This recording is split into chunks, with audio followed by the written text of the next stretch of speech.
Hello student, philosophy की class में आपका स्वागत है। आज मैं आप लोगों को जैन दर्शन और शिक्षा में जैन दर्शन की शिक्षा यानी एजुकेशन के विषय में बताऊंगी। इसके पहले भाग यानी पार्ट फर्स्ट में आपको जैन दर्शन के विषय में बताया गया है। आज जैन दर्शन की शिक्षा के विषय में जानेंगे। जैन दर्शन और शिक्षा यानी जैनिज्म एंड एजुकेशन। जैन दर्शन के अनुसार वास्तविक शिक्षा वह है जो मनुष्य की आत्मा अपने शुद्ध बुद्ध एवं मुक्त रूप को प्राप्त करती है। यानी जैन दर्शन के अनुसार जो ज्ञान व्यक्ति को सत्य की ओर प्रेरित करे वही विद्या है। ज्ञान चाहे सांसारिक हो अथवा धार्मिक अथवा व्यावसायिक यानी प्रोफेशनल, यदि वह व्यक्ति तथा समाज के लिए हितकारी है तो उसे शिक्षा का अंग माना जाएगा, अन्यथा नहीं। यानी उसमें वेलबींग की भावना होनी चाहिए, यानी वेलफेयर की भावना होनी चाहिए कि कल्याणकारी हो सबके लिए, स्वार्थ भावना नहीं होनी चाहिए। तो जैन दर्शन के अनुसार आत्मा मनुष्य योनि धारण करने के बाद अपने शुद्ध बुद्ध और मुक्त रूप को प्राप्त कर सकती है, किंतु कब? जब वो अपनी आत्मा को कर्म शून्य कर सके, यानी पुद्गलों से शून्य कर सके। मनुष्य जीवन का उद्देश्य साल्वेशन यानी कैवल्य, साल्वेशन को जैन दर्शन में कैवल्य कहते हैं। तो मनुष्य जीवन का मुख्य उद्देश्य क्या है? साल्वेशन यानी कैवल्य को प्राप्त करना, और शिक्षा ऐसी हो जो उसके इस उद्देश्य की प्राप्ति में सहायक हो। अब जिस प्रकार की शिक्षा है, यानी उन्होंने शिक्षा के लिए क्या बताया कि कल्याणकारी हो और मोक्ष प्राप्त करने में सहायक हो, तो उसी प्रकार के शिक्षा के उद्देश्य होंगे। तो जैन दर्शन में शिक्षा के जो उद्देश्य बताए गए हैं दो प्रकार के हैं, स्पिरिचुअल एम्स और प्रैक्टिकल एम्स, यानी आध्यात्मिक उद्देश्य और व्यवहारिक या वर्डली कह लो या लौकिक कह लो। जैन दर्शन में केवल प्राप्ति के लिए त्रिरत्नों को साधन मार्ग बताया गया है, अतः शिक्षा के लिए यही निर्धारित किया गया है कि वो तीन रत्नों का पालन करें। साथ ही भौतिक जीवन के लिए वे विभिन्न कलाओं के ज्ञान और परमार्थ को आवश्यक बताया है। तो उनके अनुसार जो शिक्षा के उद्देश्य हैं, यानी स्पिरिचुअल यानी परमार्थिक उद्देश्य, सम्यक दर्शन जिसे हम सम्यक श्रद्धा भी कह सकते हैं। तो यानी जो शिक्षार्थी है जैन दर्शन के अनुसार, जो शिक्षार्थी है वो जैन तीर्थंकरों, जो जैसे महावीर स्वामी हुए, पार्श्वनाथ हुए, तो जो जैन तीर्थंकर हैं और जो जैन आगम मतलब जो ग्रंथ होते हैं ना, स्क्रिप्चर्स है ना, उन पर जो जैन ग्रंथ हैं उन पर श्रद्धा रखना, मतलब जो जैन दर्शन की शिक्षा का ज्ञान कराते हैं यानी शिक्षा देते हैं, चाहे वो ग्रंथ हो, चाहे वो मुनि हो जैन दर्शन के, चाहे तीर्थंकर हो, तो उनमें श्रद्धा होना। जब किसी धर्म के प्रति या किसी तीर्थंकर के प्रति आपकी श्रद्धा होगी तब आप उसके दिए हुए वचन को, ज्ञान को अच्छे से ग्रहण करते हैं। तो इसी को सम्यक दर्शन कहा गया, और इसको हम सम्यक श्रद्धा भी कह सकते हैं कि जहाँ हमारी श्रद्धा होती है तो हम उसको बड़े भाव से सुनते हैं, और जो ध्यान से सुना हुआ ज्ञान है वो ठहरता है। फिर है सम्यक ज्ञान का उद्देश्य, यानी जब हमें उन ग्रंथों पे और मुनियों पे श्रद्धा होगी तो वो जो द्रव्य संबंधी ज्ञान बताएंगे, जो फर्स्ट पार्ट में बताया गया है कि जैन दर्शन में दो मुख्य द्रव्य हैं, अस्तिकाय अनस्तिकाय। फिर अस्तिकाय का क्लासिफिकेशन है जीव और अजीव में। तो द्रव्य संबंधी ज्ञान जो तीर्थंकरों ने दिया है और जो जैन ग्रंथों में संकलित है, तो वही सम्यक ज्ञान है। ज्ञान प्रकाश के समान है जो अज्ञान के अंधेरे को दूर करता है। तो इस प्रकार से इस ज्ञान को प्राप्त करना कि जो सत्य ज्ञान है, वास्तविक ज्ञान है। फिर उसके बाद आता है सम्यक चरित्र का उद्देश्य।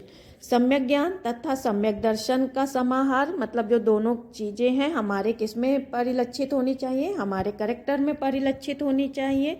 अर्थात मनुष्य को उसके अपने स्पीच एंड डीड यानी अपने विचार में, अपनी रहनी में, यानी जो हमारा जीवन है, जो हमारे कार्य हैं, डीड मतलब जो करनी है हमारी कार्य हैं, उनमें परिलक्षित होना चाहिए, मतलब उसमें हमारे जीवन में वो ज्ञान उतरना चाहिए।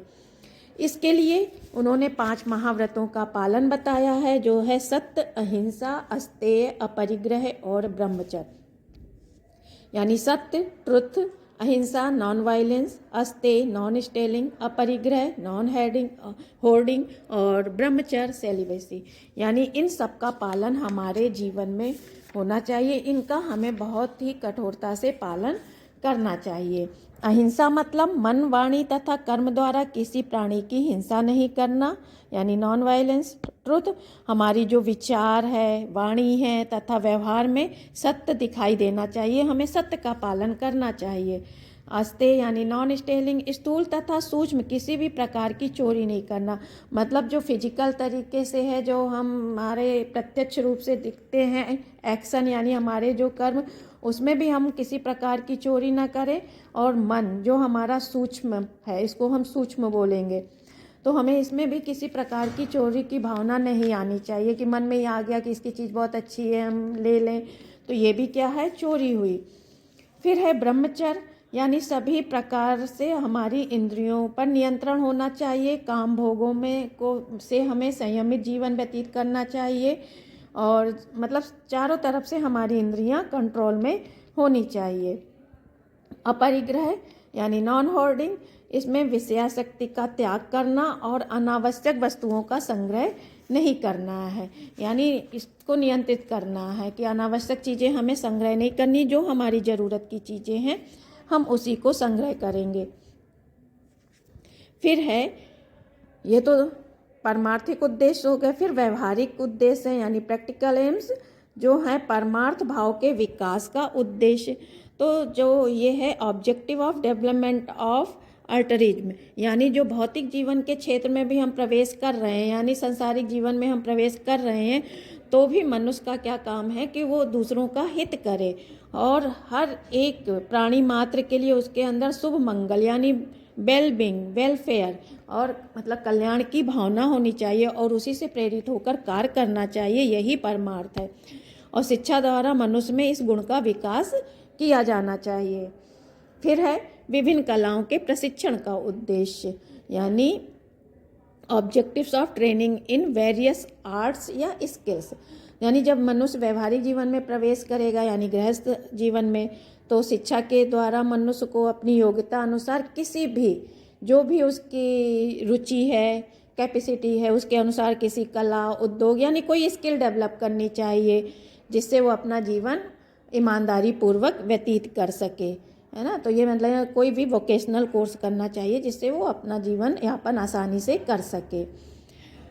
और लेकिन इसमें क्या है कि जो त्रिरत्न, वो जो 5 महाव्रत हैं, वो उनका कठोरता से पालन जो केवली के लिए जो मोक्ष प्राप्ति की ओर बढ़ता है, इसमें भी इनको पालन तो करना है लेकिन उतनी कठोरता नहीं है। और 4 कसायों से दूर रहना है, जो 4 कसाय बताए गए हैं, anger, greed, infatuation and ego, यानी क्रोध, लोभ, मोह एवं अभिमान। तो ये जो केवली हैं, केवल प्राप्त करने के इच्छुक हैं, उनको तो इन 4 कसायों से बिल्कुल दूर रहना है, और जो व्यवहारिक जीवन में भी प्रवेश कर रहे हैं उनको भी दूर रहना है। तो इस प्रकार से ये जैन दर्शन की उद्देश्य उन्होंने बताए हैं। जैन दर्शन का है पाठ्यक्रम, जैन दर्शन का करिकुलम यानी करिकुलम ऑफ एजुकेशन। तो जो उनका जैन दर्शन का व्यवहारिक सूत्र है, उसमें पाठचर्या निर्माण के 5 सिद्धांतों का उल्लेख किया गया है, जो आजकल के साइकोलॉजिकल प्रिंसिपल्स हैं ना, उसी से मिलते जुलते हैं। पहला है छात्र की परिपक्वता का सिद्धांत, यानी प्रिंसिपल ऑफ स्टूडेंट्स मैच्योरिटी, यानी उसके मैच्योरिटी लेवल के अनुसार ही ज्ञान दिया जाना चाहिए। जिस एज में छात्र जो चीज़ सीखने के लिए परिपक्व है यानी मैच्योर है, उसको वही चीज़ सिखानी चाहिए, समय से पहले चीज़ें नहीं सिखानी चाहिए, क्योंकि अगर हम समय से पहले सिखाएंगे तो उसकी अपने जिस समय पर उसको वो चीज़ सीखनी चाहिए तो उस समय उसकी गति वही हो जाएगी।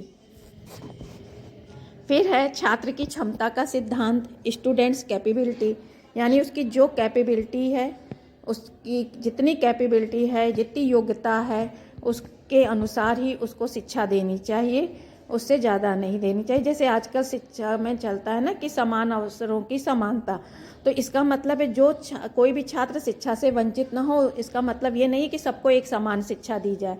इसका मतलब ये है कि जो जिस योग्य है उसको उस तरीके की शिक्षा दी जानी चाहिए। तो ऐसे ये भी है यहाँ पर कि छात्र में जो क्षमता है, किसी छात्र में डॉक्टर बनने की तो उसको वैसी शिक्षा दो, किसी की इंजीनियर बनने की, किसी की वकील बनने की है, किसी की मूर्तिकार बनने की तो उसको वैसी शिक्षा दो। मूर्तिकार बनने की क्षमता, हम उसको डॉक्टर बनाना चाहे तो नहीं बनेगा ना, जो उसकी कैपेबिलिटी होगी वही बनेगा वो। फिर है छात्र की आयु का सिद्धांत, मतलब स्टूडेंट्स की एज के अकॉर्डिंग उसको ज्ञान दिया जाना चाहिए। जिस एज का स्टूडेंट है वैसे ही उसका करिकुलम होना चाहिए, ना उससे ज़्यादा हाई होना चाहिए ना ज़्यादा लो होना चाहिए, तभी वो अच्छी प्रकार से शिक्षा ग्रहण कर सकेगा। फिर है क्रमागतता का सिद्धांत यानी प्रिंसिपल ऑफ सीक्वेंस, यानी क्या सीक्वेंस होना चाहिए, यानी इजी टू डिफ़िकल्ट की ओर बढ़ना चाहिए, क्रम से चीज़ें आनी चाहिए। जैसे अभी हम पढ़ रहे हैं, पहले हमने शिक्षा का कॉन्सेप्ट समझा, फिर उद्देश्य समझा, अब करिकुलम, फिर टीचिंग मेथड्स, ऐसे स्टेप बाय स्टेप चलेंगे ना सीक्वेंस से। अब ये थोड़ी ना कि शिक्षा का अर्थ जानने के बाद हम सीधे शिक्षा की विधियों पे आ जाएं, करिकुलम हमें पता ही नहीं है। तो इस तरीके से हम एक सीक्वेंस में चलेंगे और इजी टू डिफ़िकल्ट चलेंगे, तब वो चीज़ें हमारे लिए सही होती हैं। फिर है उपयोगिता का सिद्धांत यानी प्रिंसिपल ऑफ यूटिलिटी, यानी कि जो हमारे व्यवहारिक जीवन में है उस ज्ञान की कितनी उपयोगिता है। तो जो ज्ञान हमारे व्यवहारिक जीवन के लिए उपयोगी हो वो ज्ञान प्रदान करना चाहिए।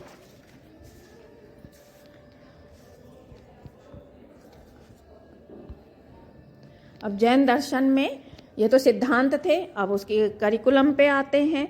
जैन दर्शन में जीव द्रव्यों के अंतर्गत अध्यात्म विज्ञान का अध्ययन किया जाता है, स्पिरिचुअल नॉलेज का अध्ययन किया जाता है, जिसमें आते हैं तीर्थंकरों के उपदेश, जैन आगमों का अध्ययन, मनुष्य की आत्मा को शरीर से बांधने वाले तत्व जो पुद्गल वगैरह हैं आदि का अध्ययन, और आचरण की शिक्षा के लिए जो रत्नत्रय हैं, 3 अभी त्रिरत्न बताए ना जैन दर्शन के, सम्यक ज्ञान, सम्यक दर्शन, सम्यक चरित्र, वो 3 रत्न हो गए। 5 महाव्रत जो बताए आपको, सत्य, अहिंसा, अस्तेय, परिग्रह और ब्रह्मचर्य यानी truth, non violence, non stealing, non hoarding और सेलिबेसी, इनका प्रशिक्षण अनिवार्य है।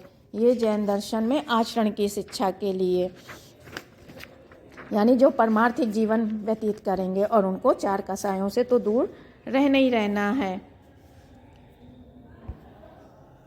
अब सांसारिक जीवन के लिए अजीव द्रव्यों का ज्ञान, कि जो अजीव द्रव्य थे उनका ज्ञान, जो हमारी फिजिकल लाइफ है उसको व्यतीत करने के लिए किस प्रकार से हमें मतलब विषयों का अध्ययन करना चाहिए। तो जैन दर्शन में जो शिक्षा की पाठचर्या बताई गई है उसमें है पुद्गल का अध्ययन। तो सबसे पहले इसमें दिया गया है धर्म। धर्म का मतलब है गतिशीलता, है ना। तो गतिशीलता यानी गति विज्ञान का अध्ययन, गति विज्ञान का अध्ययन, डायनामिक साइंस जो आजकल के समय में कही जाती है डायनामिक साइंस, उसका अध्ययन। फिर दूसरा आता है अधर्म, इसमें स्थिरता आती है, तो इसमें स्थिति विज्ञान का अध्ययन यानी स्टैटिक साइंस, उसका अध्ययन किया जाएगा। फिर आता है आकाश यानी शून्य विज्ञान, स्पेस साइंस, जिसमें हम ब्रह्मांड यानी यूनिवर्स का अध्ययन करते हैं। यूनिवर्स की जितनी चीज़ें होती हैं हम उसका अध्ययन करते हैं। स्पेस साइंस जैसे आजकल सारा अंतरिक्ष का अध्ययन, वहाँ पे उपग्रह भेजना, ये सब करना, ये सब किसके अंतर्गत आता है? स्पेस साइंस के अंतर्गत आता है। फिर है पुद्गल। पुद्गल का अध्ययन, इसके अंतर्गत भौतिक विज्ञानों का अध्ययन आता है। भौतिक पदार्थों के संघात तथा मनुष्य के अध्यवसाय के फलस्वरूप निर्माण होता है, अतः यांत्रिकी विद्या, विभिन्न प्रकार के शिल्प तथा कला कौशलों का अध्ययन इसके अंतर्गत आता है। ये सब पुद्गल के अंतर्गत आएंगे। अब जैसे इंजीनियरिंग साइंस, फिजिकल साइंस, ये सब इसके अंतर्गत आ जाता है। फिर जो क्लासिफिकेशन हुआ था बद्ध जीव में, है ना, स्थावर, त्रस, ये सब में हुआ था ना, तो देखो स्थावर में आएगा वायु, जल, वनस्पति, मिट्टी तथा अग्नि का अध्ययन।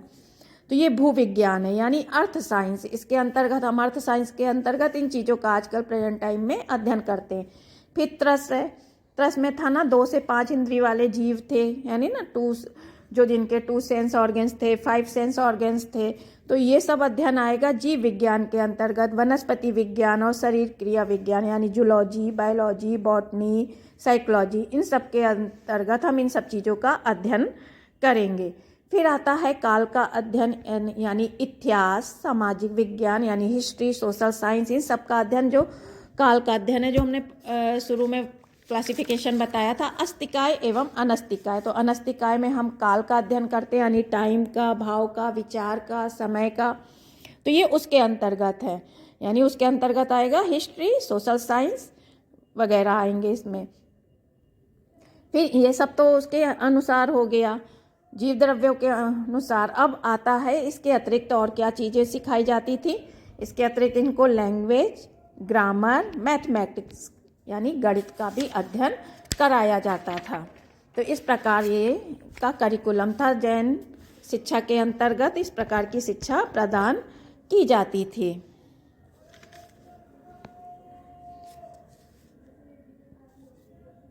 और जैसे अभी बताया कि जैन दर्शन में भौतिक उद्देश्यों की प्राप्ति के लिए लैंग्वेज है ना, grammar, math, physical science, space science, dynamic science, या ये सारी चीज़ों का अध्ययन किया जाता था। इसके अलावा 72 कलाओं का भी वर्णन है। इसमें छात्र अपनी क्षमता के अनुसार किसी एक या दो कला का चयन कर लेता था, यानी स्किल्स डेवलपमेंट के लिए। और आध्यात्मिक विकास के लिए तीर्थंकरों के उपदेश एवं जैन आगमों यानी जैन ग्रंथों का अध्ययन करता था। और सत्य जीवन के लिए त्रिरत्नों की शिक्षा और 5 महाव्रतों का प्रशिक्षण अनिवार्य था। फिर आती हैं इसकी शिक्षण विधियाँ यानी टीचिंग मेथड्स ऑफ टीचिंग। तो सबसे पहले इसमें है भौतिक ज्ञान प्राप्त करने के कौन कौन से साधन थे, तो वो बताए गए हैं इसमें। यानी डायरेक्ट नॉलेज जो प्रत्यक्ष ज्ञान है उसको प्राप्त करने के लिए थे भौतिक ज्ञान के प्रत्यक्ष विधि यानी डायरेक्ट मेथड। तो ये जो हम सेंस ऑर्गन्स के द्वारा जो ज्ञान प्राप्त करते हैं वो है हमारा प्रत्यक्ष विधि, यानी डायरेक्ट रूप से जो हम ज्ञान प्राप्त करते हैं, चीज़ों को समझ कर, टच करके, सुनकर, है ना, देखकर, वो सब हमारा इसमें आएगा डायरेक्ट मेथड यानी प्रत्यक्ष विधि में। फिर आएगा हमारा एक्सपेरिमेंटल मेथड यानी प्रयोग विधि। जो साइंस के सब्जेक्ट हैं वो एक्सपेरिमेंट के द्वारा हम सीखते हैं, ऑब्जर्वेशन एक्सपेरिमेंट के द्वारा, वो सब हमारा इसमें आएगा एक्सपेरिमेंटल मेथड में। फिर दूसरा हमारा तीसरा हमारा है श्रुति विधि यानी जो लिसनिंग मेथड है ना, हियरिंग मेथड, जो हम सुनकर ज्ञान प्राप्त करते हैं वो हमारा श्रुति विधि में आएगा। तो ये 3 प्रकार के भौतिक ज्ञान प्राप्त करने के साधन बताए गए हैं। फिर स्पिरिचुअल यानी आध्यात्मिक ज्ञान प्राप्त करने हेतु बताए गए स्पिरिचुअल नॉलेज को प्राप्त करने के लिए जो साधन बताए गए हैं वो है सेल्फ स्टडी, यानी आपको स्वाध्याय करना है कि किस तरीके से जो भी बताया जा रहा है, समझाया जा रहा है वहाँ पे, तो उसको हम सेल्फ स्टडी के द्वारा समझने का प्रयास करें। इससे हम पाठ से जो भी हमारा कंटेंट है उससे संबंधित हम और ग्रंथों का अध्ययन करें और उसको ज़्यादा से ज़्यादा सीखें। फिर है अंतर्दृष्टि विधि यानी इनर विजन, इनसाइट मेथड। जो ज्ञान हमारे मतलब जब हम अपने में बैठते हैं, अंदर की खोज में जाते, तो जो ज्ञान अंदर से उपजता है वो होता है अंतर्दृष्टि विधि, कि अपने अंदर से जो ज्ञान प्रकट हो रहा है, निकल रहा है इनर कॉन्शियस से, वो हमारा अंतर्दृष्टि विधि है। फिर है मना पर्याय ज्ञान, inner feeling of other person. फिर जब हम मतलब मेडिटेशन और उसके द्वारा हमारा चित्त एकाग्र हो जाता है, अपने में ही लीन हो जाता है, तो फिर हमारा मन इधर उधर भागता नहीं है, वो एकाग्र है। तो हम दूसरों के भी मन की बातें जान लेते हैं, उसको कहते हैं मना पर्याय विधि, यानी इसके मन में क्या चल रहा है। फिर आता है कैवल्य विधि, यह है परफेक्ट नॉलेज, यानी इसके बाद कुछ जानना शेष नहीं रह जाता है। इन सबको प्राप्त मतलब ये सारे स्टेप फॉलो करने के बाद हम इस स्टेप पे आते हैं। अब है जैन दर्शन और शिक्षार्थी यानी स्टूडेंट कैसा होना चाहिए। तो जैन दर्शन में 2 प्रकार के स्टूडेंट यानी विद्यार्थी बताए गए हैं, श्रमण और श्रावक।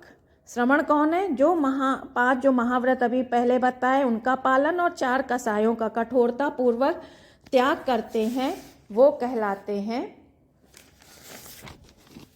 श्रवण। वो आजीवन गुरु आश्रम में रहते हैं, परमार्थिक जीवन यानी स्पिरिचुअल लाइफ के लिए तैयार होते हैं और वो महाव्रती कहलाते हैं।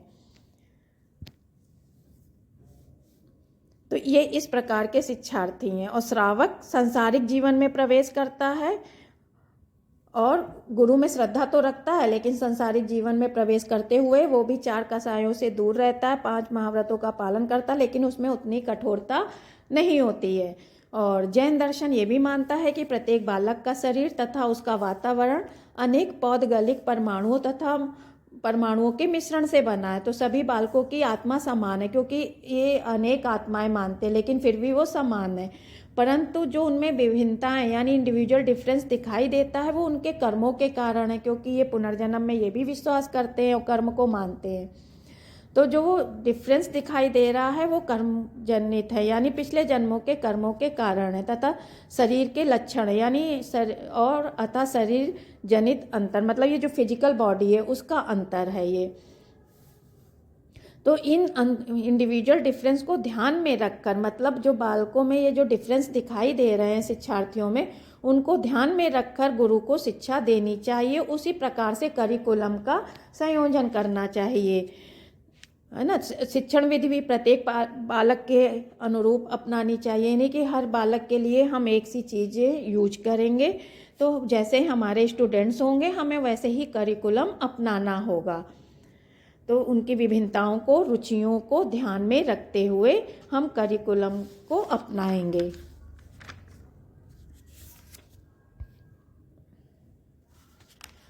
यानी शिक्षार्थी की योग्यता के अनुसार हमें उसका विधान करना चाहिए। फिर है जैन दर्शन और शिक्षक। जैन दर्शन में शिक्षक कैसा होना चाहिए? शिक्षक भी 2 प्रकार के बताए गए हैं। आचार्य यानी जो जितेंद्रिय और महाव्रती होता है और शिष्यों के आचरण व चरित्र के निर्माण में सहायक होता है ना। इसको भी ये 5 महाव्रतों का कठोरता से पालन करना होता है, 4 कसायों का त्याग कठोरता से करना होता है। तो ये है आचार, ये तभी ये अनुशासन रूप चीज़ें वगैरह जो हैं शिक्षार्थियों की बहुत ध्यान दिया जाता है और इसका बहुत कठोरता से पालन करना होता है।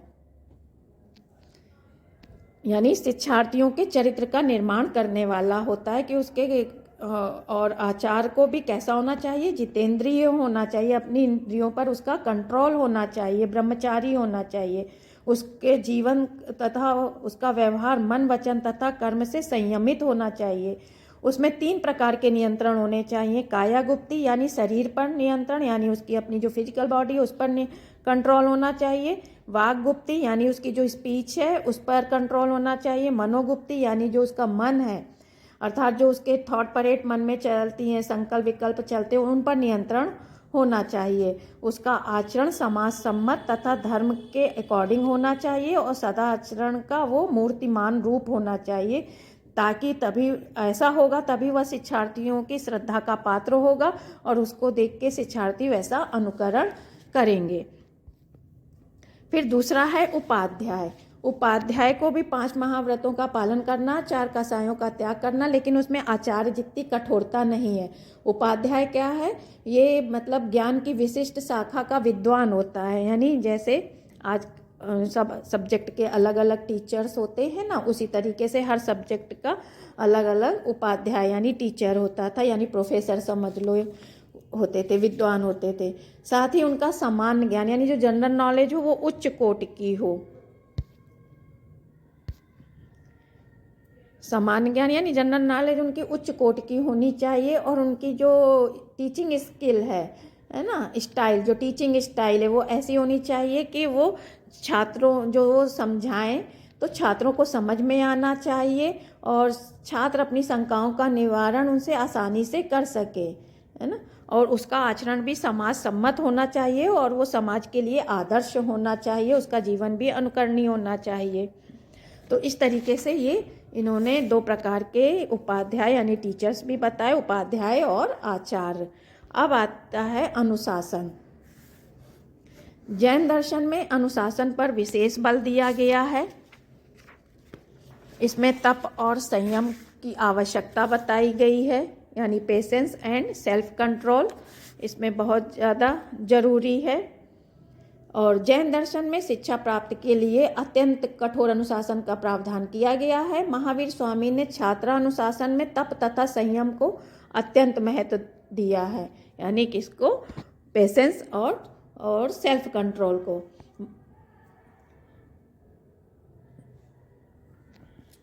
केवल ज्ञान के इच्छुक शिक्षार्थी हैं उनको फिर बार बार बताया जा रहा है कि 5 महाव्रतों का पालन और 4 कसायों का कठोरता से त्याग करना आवश्यक है।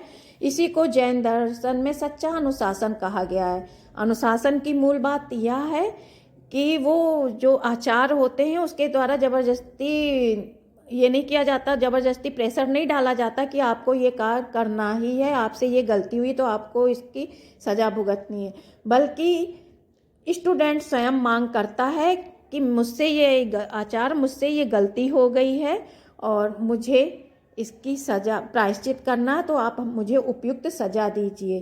तो वो अपने अपराध को छिपाना चाहे तो छिपा भी सकता, लेकिन वो उसके आध्यात्मिक मार्ग में रुकावट होगा, तो इसलिए वो ऐसा करता नहीं है, स्वयं अपने लिए दंड की प्रार्थना करता है। तो ये क्या है। और फिर सेल्फ कंट्रोल यानी आत्मानुशासन की बात करी जाती है कि ये धीरे धीरे वहाँ पे जैन मठों में रह के धीरे धीरे विकसित होता है और जो आचार वगैरह होते हैं उनमें उसको प्रशिक्षित करते हैं। तो इस प्रकार से धीरे धीरे शिक्षार्थी सेल्फ कंट्रोल में रहने लगता है और आत्मानुशासन का विकास हो जाता है और समय समय पर आचार उनका मार्गदर्शन करते हैं। तो इस तरीके से जैन दर्शन में अनुशासन का बहुत ही महत्वपूर्ण स्थान है। अब जैन दर्शन और विद्यालय।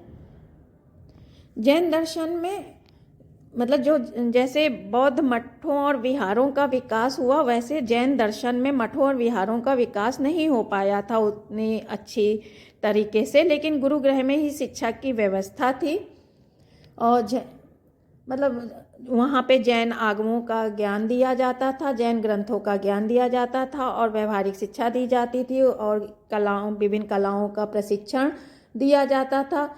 लेकिन जैसे बताया कि ये बौद्ध मठों की तरह विश्वविख्यात नहीं हुए, जैसे बौद्ध मठों में विश्वविख्यात हुए, विश्वविद्यालय भी बौद्ध बने, तो उस तरीके की नहीं थी, लेकिन गुरुगृह में व्यवस्था होती थी शिक्षा की और शिक्षार्थी वहाँ पे रहकर शिक्षा ग्रहण करते थे। लेकिन ये शिक्षा सबको सुलभ नहीं थी क्योंकि गुरुगृह सीमित थे, तो सीमित प्रवेश ही होते थे। तो इस तरीके से जैन दर्शन में मतलब ज़्यादा शिक्षा प्रचलित नहीं हो पाई है बौद्ध दर्शन की तरह। जैसे बौद्ध दर्शन में ज़्यादा शिक्षा प्रचलित हुई है और जैन दर्शन वर्ण व्यवस्था में विश्वास नहीं करता था, शिक्षा प्राप्त करने का अधिकार सभी को मानता था। वह मनुष्य की व्यक्तिगत भिन्नता के अनुसार यथायोग उनके अनुकूल ज्ञान एवं कला की शिक्षा देने की बात करते थे और रोगी और कैदी को शिक्षा से वंचित रखा गया था। और जो दिगंबर जैन दर्शन 2 संप्रदायों में बट गया था ना बाद में, दिगंबर और श्वेतांबर। तो दिगंबर ज़्यादा कठोर थे, वो स्त्रियों को मोक्ष की अधिकारिणी नहीं मानते थे, तो इसलिए स्त्री शिक्षा का विकास उनके उसमें धर्म में नहीं हुआ है। और श्वेतांबर जो थे वो स्त्रियों को मोक्ष का अधिकारिणी मानते थे, इसलिए उन्होंने उनकी शिक्षा के परंतु मोक्ष का अधिकारिणी तो मानते थे, लेकिन उनकी शिक्षा के विषय में वो मौन है। तो इसलिए स्त्री शिक्षा का विकास जैन दर्शन में नहीं हो पाया है जैसा बौद्ध दर्शन में या बौद्ध मठों विहारों में था। तो इस प्रकार से ये जैन दर्शन आपका समाप्त हुआ। उम्मीद है कि जैन दर्शन आपको समझ में आ गया होगा। धन्यवाद। थैंक्स।